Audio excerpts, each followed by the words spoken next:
Welcome, and from me is a OPPO A91, and today I will show you how to insert SIM and SD card into the device.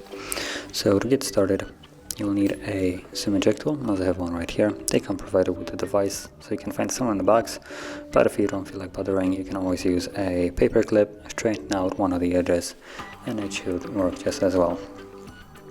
So the tray is on the upper left side of the device, as you can see where the pin is right now holding. Push it in, and the tray pops out, as you can see.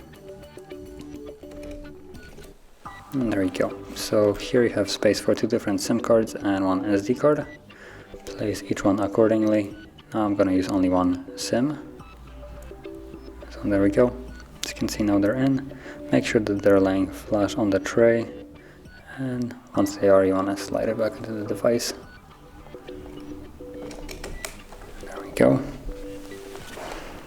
And there's the pin, most likely. There we go. The pin for the SIM card.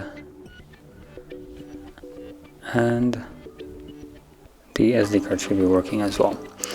So that is how you would insert SIM and SD card into the device. And if you found this video helpful, don't forget to hit like, subscribe, and thanks for watching.